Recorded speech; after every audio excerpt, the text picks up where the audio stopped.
279 agrupaciones políticas se disputan el poder regional en medio de una campaña poco imaginativa. La ciudadanía ha demostrado desinterés en estas elecciones. Por eso, la indecisión ronda el 68%. ¿Habrá sorpresas este 24 de marzo? Aunque hay más de 80.000 candidatos, esta campaña electoral será de las menos recordadas de la historia. Las cuñas estridentes en la radio, las publicaciones triunfalistas en las redes sociales y las caravanas con candidatos uniformados de 1000 colores no han despertado el entusiasmo de la gente. Por eso, los altos porcentajes de indecisión. En el programa de hoy analizaremos por qué, en estas semanas de proselitismo, se dejó de lado la confrontación de ideas políticas y hasta qué punto el marco legal alrededor de las elecciones impide un necesario debate que enriquezca la democracia. Los coletazos de esta campaña light entran en el radar de lo políticamente correcto. Comenzamos.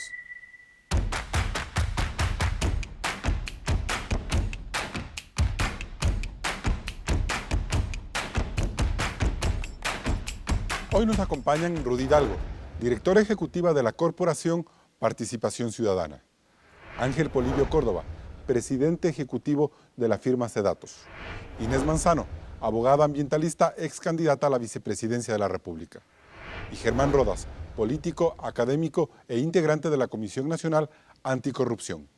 Bienvenidos a un nuevo programa de Políticamente Correcto.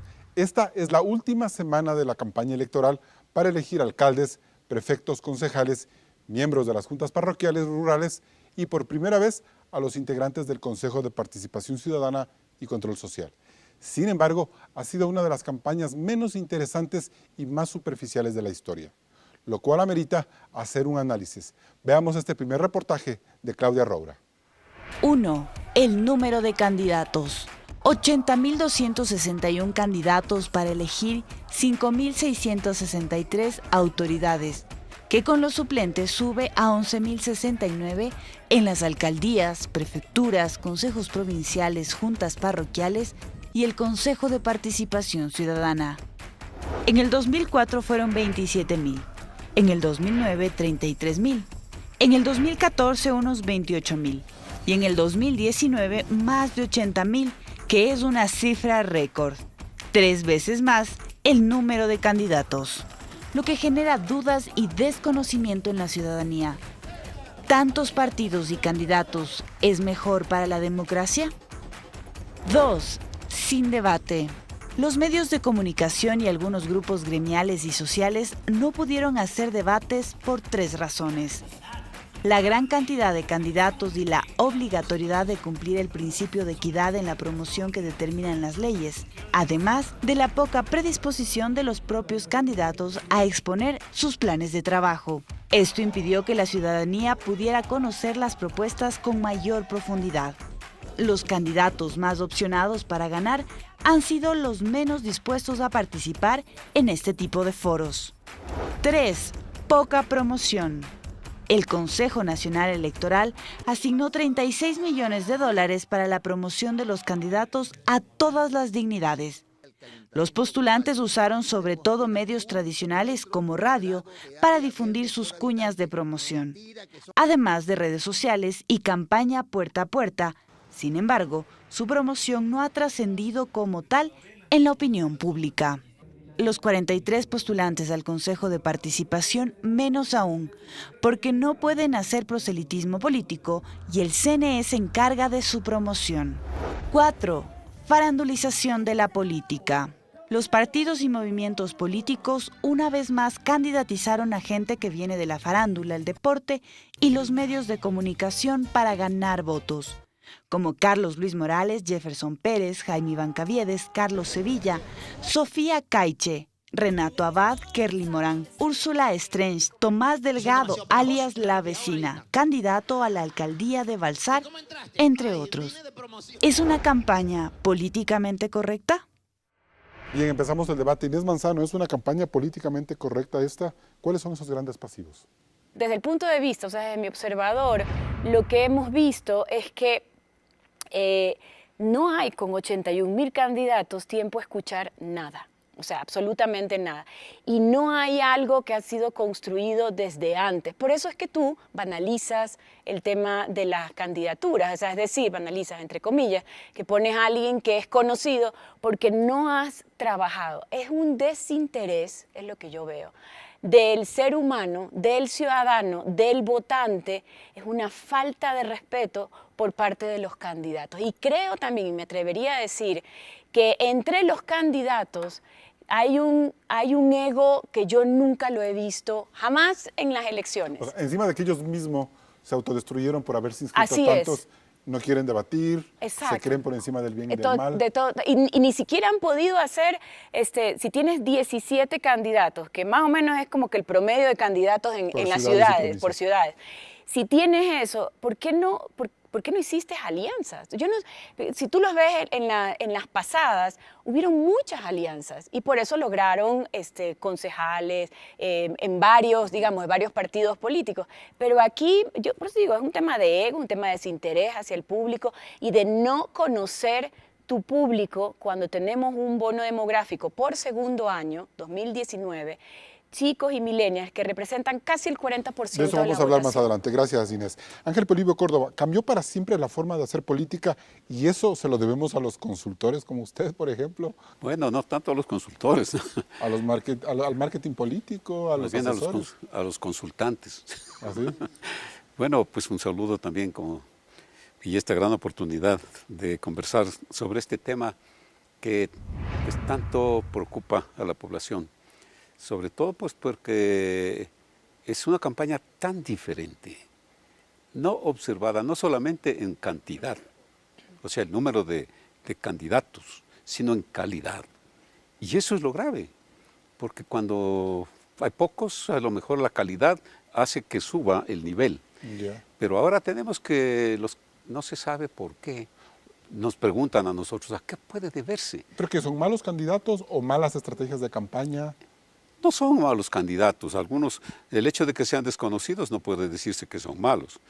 Lo que pasa es que las agrupaciones políticas también, de lo que sea hace años, 50, 60, 70, 170, ahora más de 270, y los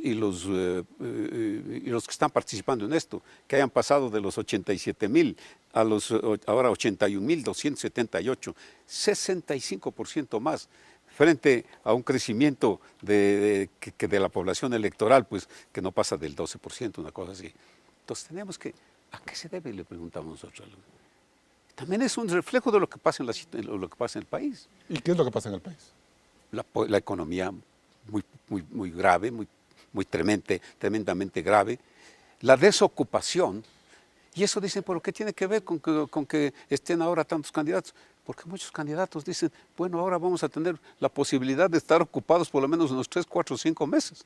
Y si es que llega a triunfar, vamos a tener una gran oportunidad de que también les dé trabajo Bien. a los que no tienen trabajo actualmente. Rudy Hidalgo, es grave lo que dice Ángel Polibio Córdoba. Sí. Es decir, se está haciendo un negocio de las campañas electorales. Más que eso. Así de grave. Sí, bueno, más que eso, Carlos, muchas gracias por la invitación.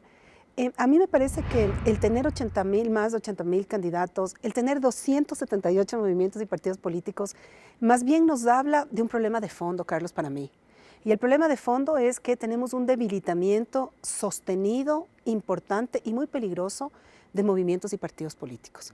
Y eso sí es de fondo y creo que vale la pena analizarlo, porque cualquier democracia que se crea o que se precie de serlo, debe tener y debe promover a tener partidos políticos fuertes. Y el hecho de tener tantos candidatos nos está hablando de que no tenemos partidos políticos fuertes.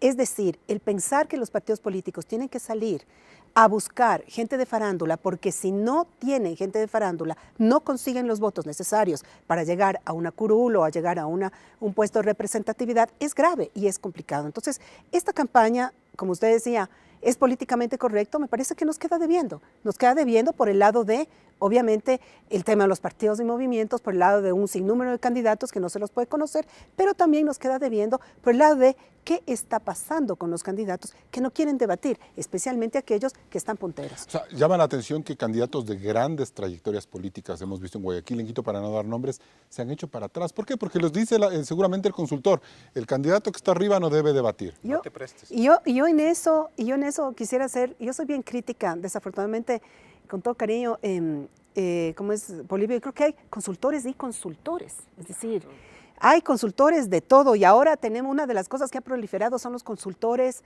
políticos que obviamente no, creo yo que no conocen mucho y se están equivocando el momento de aconsejarle a su candidato el no debatir. Porque ¿sabe qué, Carlos?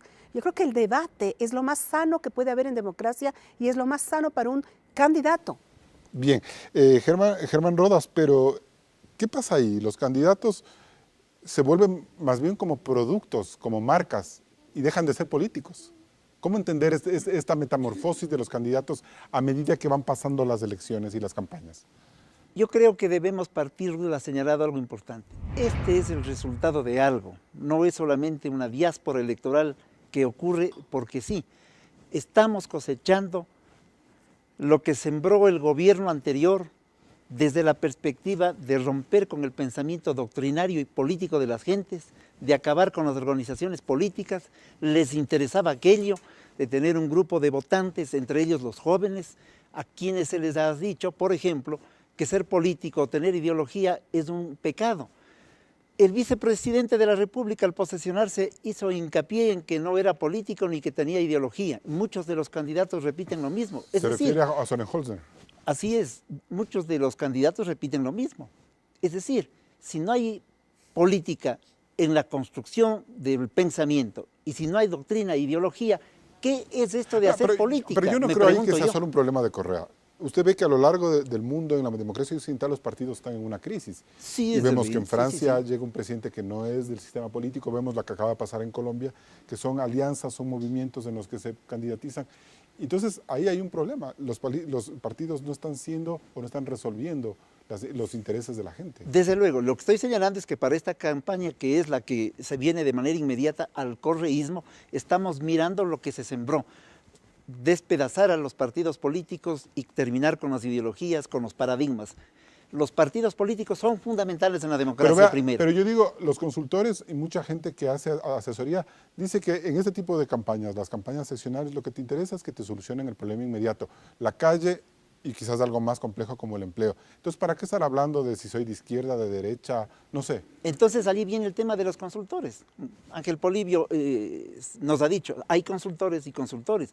Hay unos que les dicen, no hablen, en la campaña electoral anterior, no hablen del tema de la corrupción, no conviene, a la gente no le interesa. Ahora, como le interesa al país, todos hablen sobre el tema de la corruptela. Desde luego, les instruyen de alguna manera cómo actuar en la política. Eso es erróneo. Pero detrás de cada postura, Carlos y amigos, detrás de cada postura que dice voy a adoquinar, voy a hacer esto, voy a poner la pileta, o voy a dar agua potable, o voy a construir albergues para niños, hay una posición ideológica, no se puede desterrar aquello. La posición ideológica está detrás del discurso, por más simple que sea.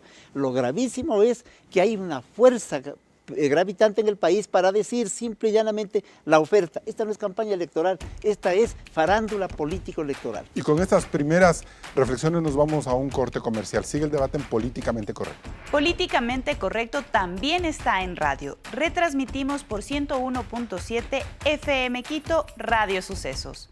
Luego del corte regresamos con más de este debate sobre la campaña electoral 2019. ¿Fue políticamente correcta?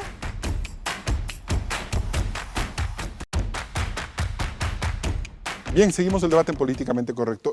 Germán Rodas, se suponía que esta elección, al tener la renovación obligada, porque ya no rige la posibilidad de reelegirse indefinidamente, en Quito, en Guayaquil y en otras ciudades, se iba a sentir una disputa política, porque es la posibilidad de cambiar de era. ¿Qué está pasando ahí? ¿Por qué eso no se dio? ¿Por qué se vuelve esta campaña, que muchos pensábamos que podía ser emocionante, la más aburrida de la historia? Porque además los partidos políticos no han tenido la posibilidad de construir nuevos cuadros, de fomentar la participación social, ha habido un alejamiento, claro, también por el atosigamiento del sistema, pero además porque la política ha sido entendida simple y llanamente en muchos sectores, tampoco vamos a generalizar, como una forma de estar en el arribismo permanente, inclusive para formar parte de la corruptela. Somos testigos de que los corruptos se compraron y alquilaron un partido, y el país está impasible frente a esa realidad. Es decir, solamente para hablar de este tema. Y entonces la política electoral se ha constituido en una algazara en la cual mucha gente propone una serie de cosas y las propone sin sentido. Los amigos consultores, algunos de ellos les dicen, a la gente le interesa oír el tema siguiente, di que el agua es perfecta en esta copa, pero estaría mejor en una si es de otro color. Entonces repite aquello sin fundamento. Creo que ahí hay un daño también. Incluso políticos de mucha trayectoria que están participando. No quiero dar los nombres, pero vemos en Quito, en Guayaquil, la gente valiosa que estuvo en las elecciones anteriores. Y entonces las ideas se sepultan, la doctrina desaparece, las utopías son puestas en el cesto de la basura y ocurre que la política corre el riesgo, efectivamente, de ser un mercado con gravísimas consecuencias para el elector. Ahora, Ruth, yo creo que también el concepto de oposición se perdió en estas elecciones. Es decir, hasta las elecciones anteriores del 2017, incluso la consulta popular, el grupo que había que golpear era el correísmo, pero como ahora el correísmo no necesariamente protagoniza, es como que las oposiciones se quedan sin tener un contendor. Esa es otra lectura que a mí me deja. Por lo tanto, como no haya un correísmo al cual enfrentarse, todo termina siendo como pañaguado, sin mayor interés. Sí, yo pienso que parte del análisis que usted hace es correcto. Sin embargo, yo creo que también el problema está por otro lado. Acordémonos que estuvimos 10 años en donde había un producto comunicacional y estuvimos, la sociedad ecuatoriana y los ciudadanos, estuvimos siempre pensando o siempre pendientes de lo que nos ofrecía esta estructura y este aparataje comunicacional tan bien construido, en donde nos vendieron productos comunicacionales, nos vendieron entelequias, la partidocracia es mala, el partido político es malo, y obviamente hay que tomar otra cosa que es muy importante, que quizá estamos perdiendo de vista. Fueron 10 años, es una generación, muchos jóvenes no conocen otra cosa más que durante estos 10 años el lavado del cerebro permanente acerca de que es malo ser político, que el político está muy mal visto, digamos, socialmente, políticamente hablando y en la democracia. Por lo tanto, usted tiene un fenómeno actual que es que los millennials o los post-millennials, que ya no son millennials, obviamente están desinteresados en política. 85% jóvenes no les interesa la política y eso es un daño también en el imaginario de todos, porque significa que hay un grupo de gente joven, un target de gente que no le interesa la política y por lo tanto también no quiere ser ni candidato ni participar y tampoco quiere interesarse y por último ve además otra forma de comunicarse quizá en los próximos años, pero no está viendo al partido y al movimiento político como el sitio a partir del cual pudieran ejercer su pensamiento. Inés Manzano, ¿y en Quito y en Guayaquil está funcionando la estrategia de los grandes consultores antes que la de los grandes políticos? Yo creo que es como cantos de sirena, lo de los consultores. Hemos visto encuestas en las que dependiendo de quién contrata, tú lo ponen en primer lugar. Y yo creo que aquí hay dos situaciones importantes. Una es el tema de los partidos políticos, su egoísmo, su falta de visión y su falta de compromiso y falta de diálogo. Y el otro es el de los votantes, como señalaba Ruth. Y en estos dos tienes algo que también los pone transversal, que para mí es la caducidad de las instituciones para las cuales estamos, digamos, votando en este momento y también en los próximos 3 años vendría a ser presidencia y asamblea. Por ejemplo, ¿quién porque no la caducidad es, a lo que me refiero es, mira, los sistemas de gobierno que tenemos los tenemos desde el siglo XVIII. No han cambiado, son inmóviles. Por ejemplo, se me ocurre... Pero ha cambiado el tema de salud, el tema digital, el tema de, yo qué sé, energía, el de movilidad. Todo esto va cambiando con estos nuevos chicos, con el bono demográfico que hablábamos, pero estas instituciones siguen obsoletas y los líderes quieren que todos nosotros vayamos hacia algo que ha sido inmóvil y que ha pertenecido tantos años. Entonces, en función de lo que planteas, yo puedo decir, a lo mejor una prefectura ya no funciona dentro del sistema nacional. Deberíamos pensar otra cosa que no sea una prefectura. Las alcaldías yo creo que sí, porque es lo más cercano. Sí, y me gusta también el tema de los concejales rurales, me parece que es bueno, pero las prefecturas creo que son cosas que tienen que cambiar. Y de hecho, por ejemplo, cuando tú ves lo que el Foro Económico Mundial te dice, le dicen ellos los soft skills, o sea, las capacidades suaves que requieren ahora los chicos, y son persuasión, manejo de tiempo, creatividad, etcétera. ¿Y cuáles son aquellas nuevas carreras que están buscando? Son inteligencia artificial, todo lo que tiene que ver con computación o con digitalización. Entonces tú dices, a ver, estamos en esta era y nosotros seguimos discutiendo de quién va para prefecto, para que haga qué. Riego, las carreteras, bueno, que hay un ministerio de pero... obras. No, es importante, pero tú lo puedes hacer. Mira, ya el tema, por ejemplo, el tema de la asamblea, que supuestamente era representativo, era solamente para las leyes, ahora hay una función ejecutiva que también hace leyes. Y las hace porque son ley económica, porque tiene gente en el Congreso, o porque hace las regulaciones de menor nivel. Entonces estás viendo un cambio, pero para estas elecciones, tú dices, bueno, o sea... te estaban dorando la píldora de una manera no adecuada. Ángel Polibio Córdoba, ¿y cuál es el riesgo de elegir el que gane? O sea, no sabemos quién va a ganar en muchos casos, pero ¿cuál es el riesgo de elegir esas personas de las que no hemos oído una campaña, una propuesta consciente, sensata, porque hay tantos candidatos que se perdieron esos mensajes? Bueno, el riesgo es un riesgo muy, muy alto, porque es el momento que el país, no solamente hablando del país en general, de las provincias, de los municipios, de las juntas parroquiales, deben estar ahí personas realmente conocedoras de la materia. Personas que pueden llegar a ser dirigentes para mejorar la situación tan difícil que está sucediendo, que está pasando, que está padeciendo el país y cada uno de los rincones. Pero ¿quiénes van a llegar allá? No quiero utilizar una palabra que a lo mejor es una palabra que viene a ser muy grosera, algún aventurero. No quiero decir eso.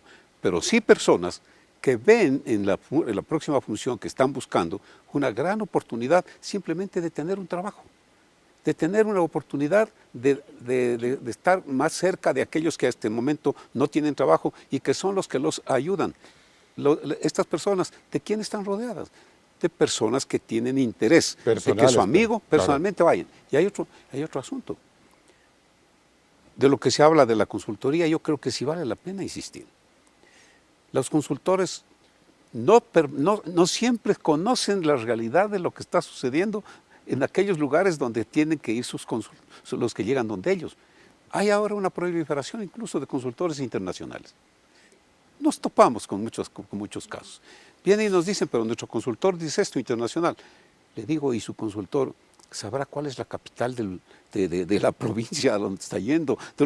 He llegado al colmo de que los consultores internacionales ni siquiera conocen cuál es la división territorial del país, cuáles son los municipios, cuáles son los... ¿Y en qué son buenos esos consultores entonces, Polibio? Son buenos, tal vez, tienen buen nombre. Tienen buen nombre. Dice, en tal parte le ha ido muy bien, en esta otra parte le ha ido muy bien. Entonces, pues, esa es una mala práctica de lo que significa una buena campaña electoral. Bien. Nos vamos a un siguiente corte comercial. Seguimos el debate en Políticamente Correcto. Uno de los problemas más graves de estos comicios es el alto índice de indecisión en la ciudadanía. Según la encuestadora Sedatos, al menos del 68% no sabe por quién votar. El análisis aquí en la mesa de Políticamente Correcto luego del corte.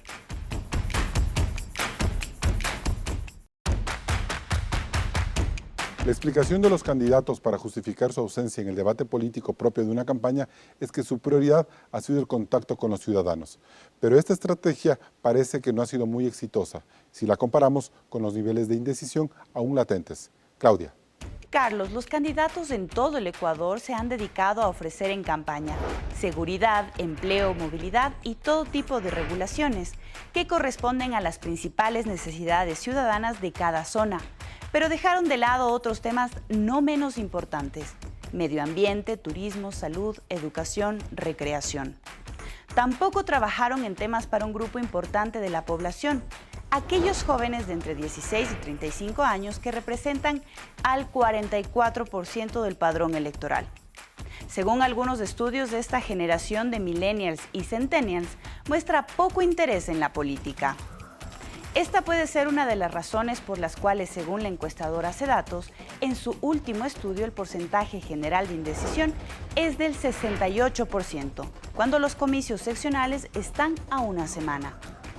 Pero además, cerca del 80% de las personas consultadas dicen sentirse desinformadas, inseguras, molestas, confundidas e indiferentes frente a las elecciones seccionales.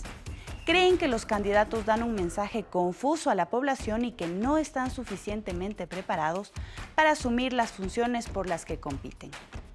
De las dignidades que se elegirán el próximo 24 de marzo, la lucha por las alcaldías es la que tiene mayor conocimiento, interés y promoción, mientras que la elección para consejeros de participación, el menor. El 90% de la gente no sabe cuántos consejeros debe elegir por cada papeleta. Por eso hay cifras que critican la labor del recién nombrado Consejo Nacional Electoral por la falta de difusión del proceso acerca de cómo votar, así como mayor difusión de los candidatos. Carlos, si hay una ciudadanía tan desinformada, ¿qué podemos esperar de las próximas autoridades seccionales, así como del Quinto Poder? Bien, gracias Claudia por ese informe. Ángel Polibio Córdoba, ¿y qué podemos esperar de esas autoridades cuando vemos un nivel de indecisión tan alto? ¿Eso es inédito? ¿Ese nivel de indecisión es inédito en una elección en Ecuador a una semana de las elecciones? Es inédito. Yo he hecho el seguimiento a las elecciones desde el año 1978, cuando se hizo el referéndum para que la población escoja el proyecto de constitución, el nuevo proyecto, el de la constitución del 45 reformada, y siempre hemos estado haciendo este seguimiento. Llegan el nivel de indecisión, faltando una semana, 30, 40%, por ejemplo, en la última elección del año 2017, el día 18 de febrero, la indecisión estaba en alrededor del 38%. En el 1 de abril, después para la segunda vuelta, también estaba más o menos en 30%. Pero a una semana tenemos que la indecisión llega, como decía Claudia, al 68%. Claro. Y es más, para los vocales del CPS es 89%, para los concejales, pues consejeros y juntas parroquiales, alrededor del 70%. Y usted apunta a 52 para alcaldes. 52% ¿Y eso para sigue alcaldes. siendo alto para elegir un alcalde? Pero lógico, solamente en los 220 municipios o 222 municipios tenemos 2, 3, 4 que tienen menos de 50% de indecisión. Pero ¿de quién es la culpa? ¿De los candidatos? ¿De quién es la culpa? Yo creo que es una culpa que viene a ser conjunta. Los candidatos, cantidad de candidatos. Hay un cantón que tiene 16,000 electores y tiene 23 candidatos. En tanto, vamos a decir, Quito, que tiene alrededor de 2 millones de electores, tiene 18 candidatos. Entonces, fíjese esa tremenda dispersión. Nosotros cuando calculamos los errores, hacemos siempre el cálculo de estas varianzas que llamamos, ¿no? Las variaciones, que son tan grandes que pero lo ponen en una fotografía. A un ciudadano, sin saber qué hacer, en una provincia, a otro ciudadano que dice, mejor no quiero saber nada, frente a un compromiso muy grande, que es las elecciones de la próxima elección y del además, 24. el alcalde tiene unas funciones yo no muy sé importantes yo no sé para si la vale la ciudadanía. pena lanzar, si no sé si lo van a pasar después, un dato tremendamente serio, que le decimos a la población, usted sabe que la votación en el Ecuador es obligatoria, ¿no? Pocos países son donde el sufragio es obligatorio. Y si fuese voluntario, ¿usted votaría? En especial en estas votaciones, 56% dice que no votaría. No votaría. Ahí se ve el reflejo de la indecisión. Entonces, De ¿qué cierta pasa? forma. ¿Depende solamente del elector? No. ¿Del candidato? No. ¿De quiénes tienen que organizar toda la acción eleccionaria? No solamente. Todos ellos hacen el Bien. gran problema. Inés Manzano, entonces ahí quiere decir que la estrategia de los candidatos tampoco está funcionando, esta de no hacer olas, de ser simplemente políticos que te ofrecen determinadas cosas, no debatir, porque sigue habiendo indecisión, o sea, tampoco es que funciona alejarse de la política. No, y sabes que escuchándolo a Polibio, es increíble esa alta cifra cuando estamos en una era digital. donde tienes mayor acceso a información, mayor acceso a los videitos que te hacen, etc. Entonces la conclusión vendría a ser que no es el mejor video, sino realmente el que llega a tener esa empatía con las personas y a identificarlas. Pero también creo que, y voy a hacer un mea culpa, ¿no? Porque yo vengo del sector privado y creo que no hemos hecho lo suficiente para hacer que la población reconozca cuáles son los problemas reales que se vienen, las tendencias reales que se vienen y un liderazgo real. Por ejemplo, las ciudades al 2030 supuestamente van a tener el 80% de la población. Se vuelven importantísimos los alcaldes. Entonces, por eso a mí me molesta una elección en la cual tú ves unos alcaldes que son un poco flojos, que todos están hablando acerca de lo que salió en la encuesta. Si la encuesta salió que la delincuencia era alta, entonces todos hablan de seguridad, lo cual es verdad que necesitamos seguridad, pero es un macro concepto. Oye, seguridad hay que aterrizarla, ¿no?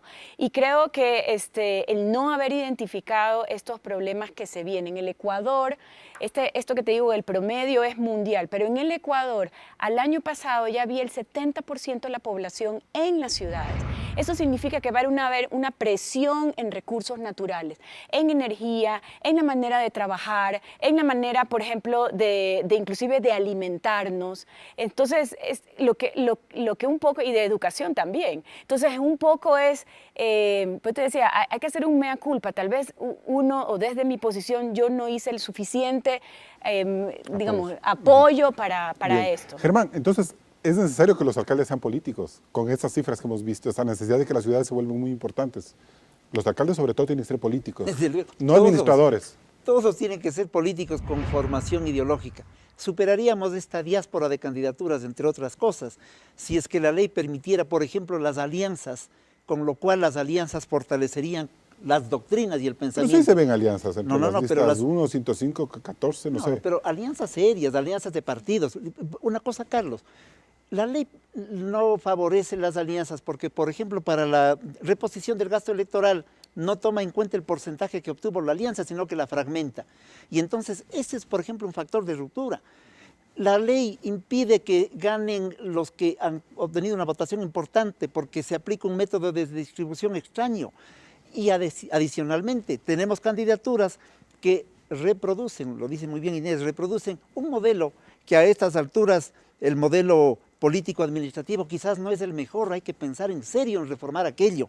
Y desde luego hay que pensar reformando el modelo, favoreciendo las alianzas, generando acciones que permitan que la población se politice, no al contrario. Demostrarle al país que es posible que una acción del alcalde, del concejal y del prefecto responden a una visión de vida, no al oportunismo, y no favoreciendo que los jóvenes huyan de la política como que fuera una epidemia, porque efectivamente en el pasado inmediato la epidemia o gobernaron mal, son los partidos que gobernaron los causantes de aquello, y desde luego el último gobierno, el anterior, que sembró la duda respecto de lo que es pensamiento crítico y propuestas e ideas de cambio. Rudy Hidalgo, ¿y has ya fallado también el CNE en la organización de este proceso electoral como una de las causas para interpretar lo que decían las encuestas de Sedatos, esa molestia, porque no sabes ni a quién elegir, ni cómo elegir, ni por qué se eligen?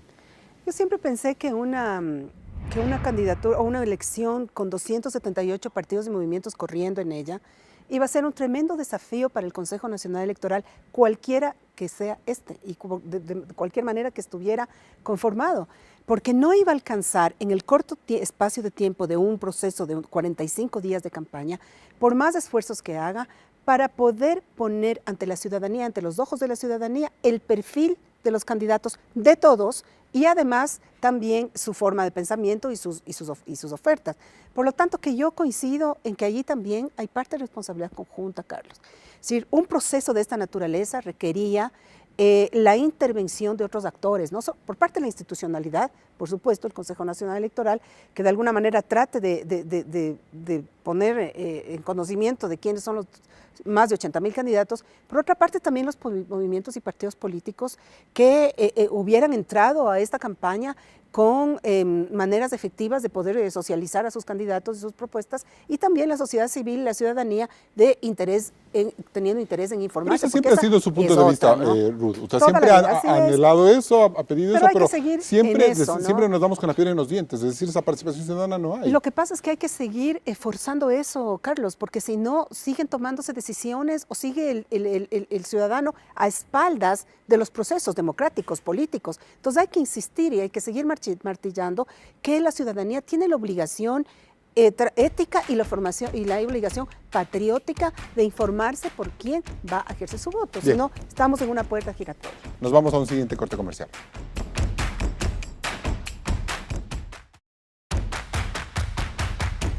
Seguimos en Políticamente Correcto.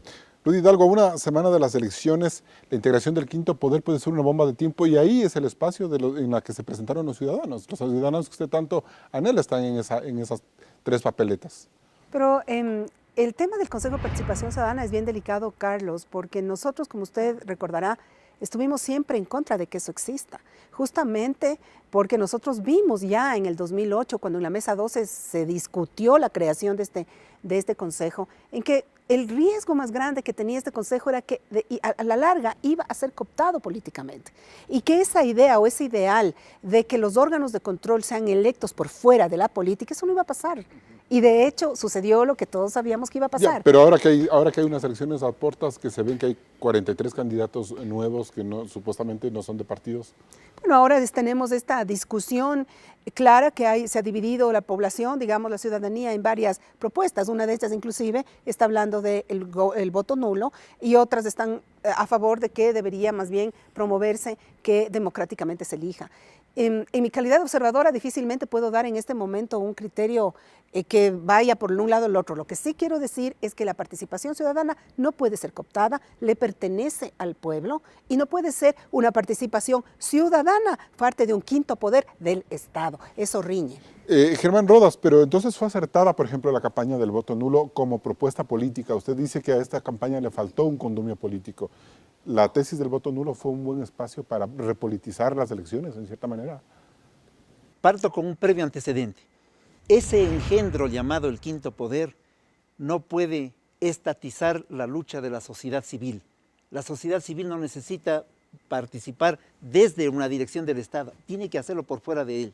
De tal manera que ese engendro, más allá de lo que ocurre en el resultado electoral, debe desaparecer en el plazo inmediato.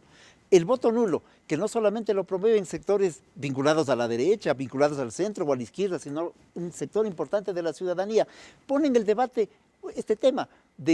Allí sí un debate ideológico y un debate político y un debate estructural. Yo soy de aquellos que cree que no puede haber el quinto poder, que eso debe desaparecer.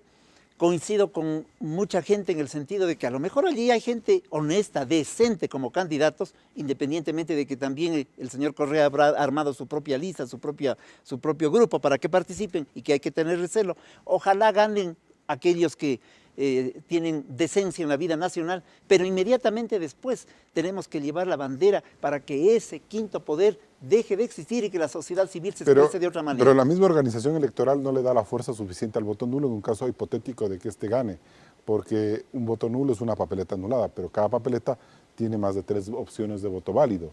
Es que Entonces, ha ingresado en la política nacional el tema del voto nulo como un factor importante de debate y como una construcción ideológica también y política. O sea, el único debate de la campaña ha sido ese. Creo que eso es importante.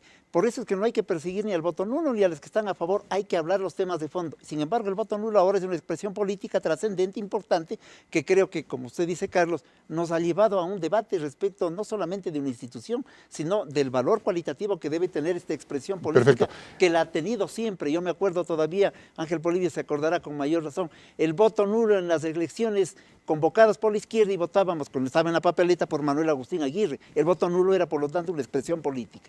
Vea, Polibio, pero en ese punto, ¿se puede esperar que haya mayor voto nulo en estas elecciones de Consejo de Participación Ciudadana? ¿Hay unas proyecciones matemáticas? Y en segundo lugar, ¿cómo está manejando el CNE este tema del voto nulo, como que se ha enredado también ahí en cuanto... Bueno, el voto nulo ha estado siempre en alrededor entre el 8, 12, 14%. Es posible que ahora haya un voto nulo mayor. Pero no tan grande. Pero no tan grande.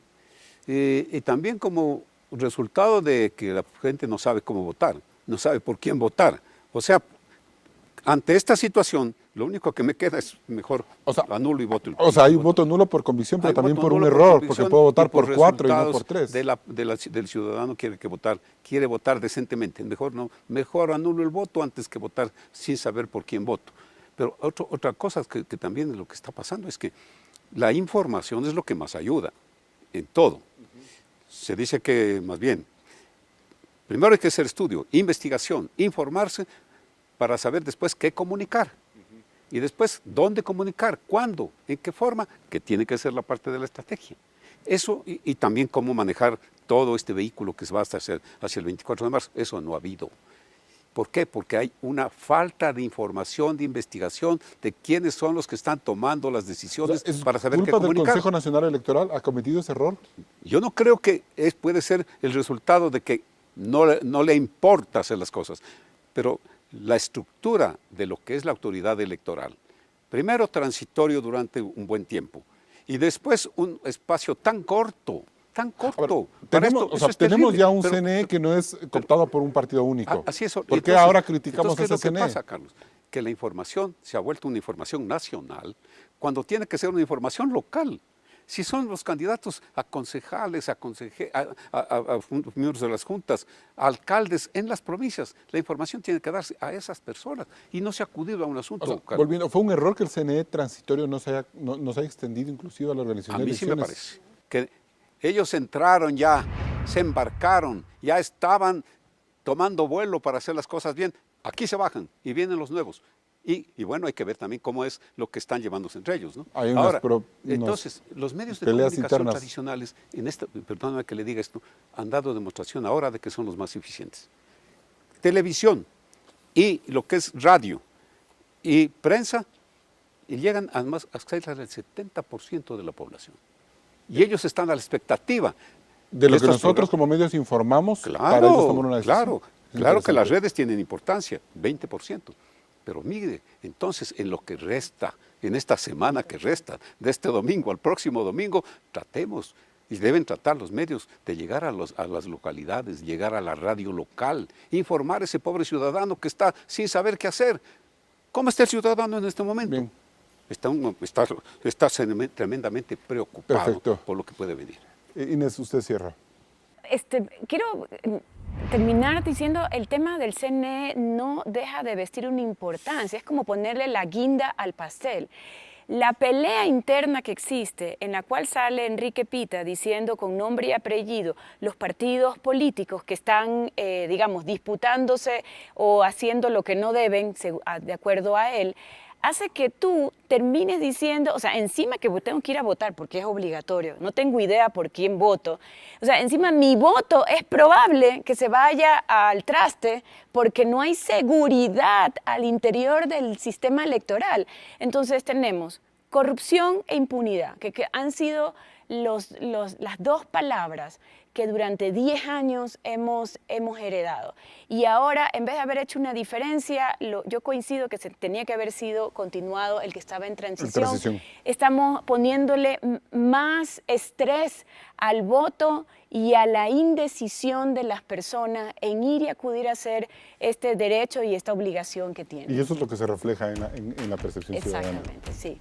Bien, nos vamos a un último corte comercial y volvemos en etapa de conclusiones.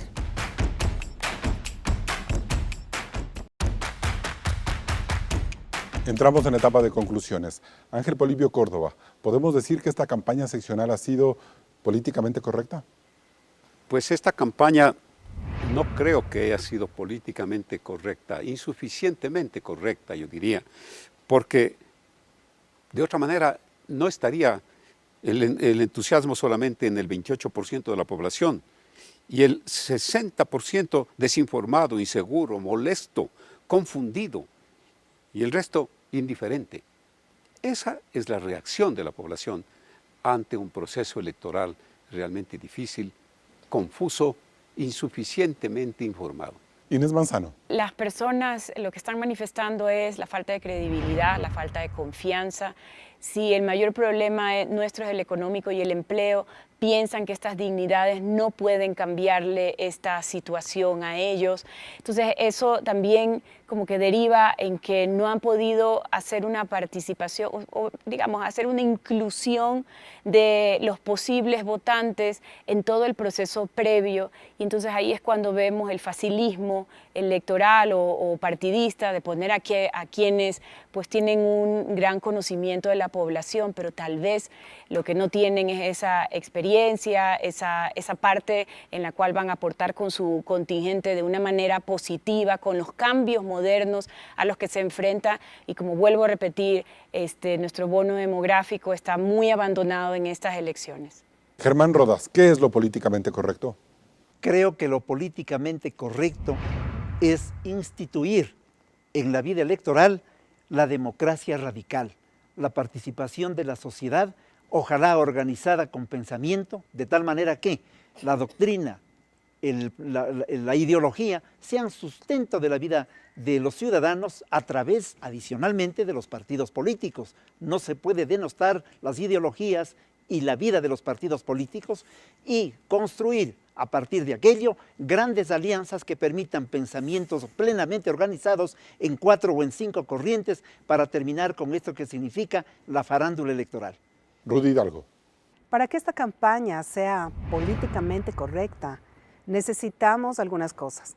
Por parte de los ciudadanos, necesitamos entender que la democracia es un asunto de todos, y para poder votar bien debemos informarnos. Y por parte de los partidos y movimientos políticos, necesitamos que los partidos y movimientos políticos debatan ideas, argumentos, visiones, y no solamente se coloquen o solamente se preocupen en fomentar imágenes. En lo personal, esta campaña electoral me genera varias preocupaciones. En primer lugar, está el llamado marketing político, que ha convertido a los candidatos en objetos de consumo identificables más por el color de sus camisetas que por sus ideas. El deterioro de lo político, incluso en figuras de gran trayectoria, es sorprendente. Alejados de lo nacional, ¿cómo pretenden ser líderes sobresalientes? La segunda preocupación es esta aparente desconexión ciudadana de los temas públicos, al punto de que la campaña electoral ha sido de poco interés, lo cual se refleja en la alta cifra de indecisión y de desconocimiento. El trabajo de los políticos, las autoridades que dictan y aplican las leyes y los medios de comunicación, en este sentido, ha sido insuficiente. La democracia no puede evolucionar si no se aplican los correctivos del caso. Pero eso es materia para otro análisis. Hasta el próximo programa. El próximo domingo 24 de marzo el Ecuador vivirá una nueva jornada electoral para renovar a las autoridades seccionales y crear un nuevo Consejo de Participación Ciudadana. Ecuavisa prepara una transmisión completa para ustedes y en Políticamente Correcto les tendremos un programa especial. Los esperamos el domingo a partir de las 20 horas.